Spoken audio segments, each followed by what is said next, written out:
രാംനാരായൺ ഭാഗേലിന്റെ കൊലപാതകം ഉണ്ടായപ്പോൾ നമ്മുടെ നല്ലൊരു പങ്ക് ആളുകൾക്കും ധാർമ്മിക രോഷമുണ്ടായി, ദീനാനുകമ്പയും തോന്നി. അതൊക്കെ താൽക്കാലികമാണോ എന്ന് സംശയിക്കണം. മധുവിന്റെ കൊലപാതകം കഴിഞ്ഞ് ഇത്ര കാലമേ ആയിട്ടുള്ളൂ. അതിനിടയിലാണ് നിരവധി ആൾക്കൂട്ട കൊലപാതകങ്ങളും മർദ്ദനങ്ങളും ഒക്കെ നമ്മുടെ നാട്ടിൽ ആവർത്തിക്കുന്നത്. നമുക്കൊക്കെ എങ്ങനെ ഇതിന് സാധിക്കുന്നു? കൊണ്ടു നടക്കുന്ന രാഷ്ട്രീയം നേർവഴിക്ക് നയിക്കാൻ പ്രേരിപ്പിക്കുന്നതല്ലെങ്കിൽ ഇങ്ങനെ പലതും സംഭവിക്കും. ഒരു കാലത്ത് രാഷ്ട്രീയ കൊലപാതകങ്ങളുടെ നാടായിരുന്നു നമ്മുടെ പേടി സ്വപ്നം. അപ്പോ അത് വലിയ തോതിൽ കുറഞ്ഞിട്ടുണ്ട്. പക്ഷേ ആൾക്കൂട്ടം മനുഷ്യരാണ് എന്ന ബോധം ഉപേക്ഷിച്ച് പ്രാകൃത നൂറ്റാണ്ടുകളിലേക്ക് മടങ്ങുകയാണ്.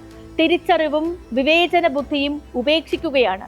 സ്വയം ശിക്ഷകരാവുകയാണ്. സ്ത്രീകളോടും കുട്ടികളോടുമുള്ള സമീപനത്തിൽ നമ്മുടെ പുരുഷന്മാർ ഒട്ടും മെച്ചപ്പെടുന്നില്ല എന്ന അനുഭവങ്ങൾ പഠിപ്പിക്കുന്നുണ്ട്. അതുപോലെ തന്നെയാണ് ആൾക്കൂട്ടം എന്ന നിലയിൽ സഹജീവികളോടുള്ള സമീപനത്തിന്റെ കാര്യവും. രാംനാരായണനെ മർദ്ദിച്ചവരിൽ സ്ത്രീകളും ഉണ്ടായിരുന്നു എന്നാണ് റിപ്പോർട്ടുകൾ. എല്ലാ തരത്തിലുമുള്ള പീഡനങ്ങൾ ഏറ്റുവാങ്ങുന്നവരാണ് നമ്മുടെ സ്ത്രീകൾ. അവർ കൂടി മർദ്ദകരുടെ പക്ഷത്ത് ചേർന്ന വിധത്തിലേക്ക് അധപ്പതിച്ചു കഴിഞ്ഞു രാഷ്ട്രീയ ബോധ്യങ്ങൾ.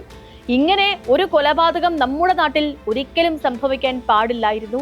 ഇതേക്കുറിച്ച് പറയാൻ അത്യന്തം നീചം എന്നല്ലാതെ മറ്റൊരു വിശേഷണവുമില്ല.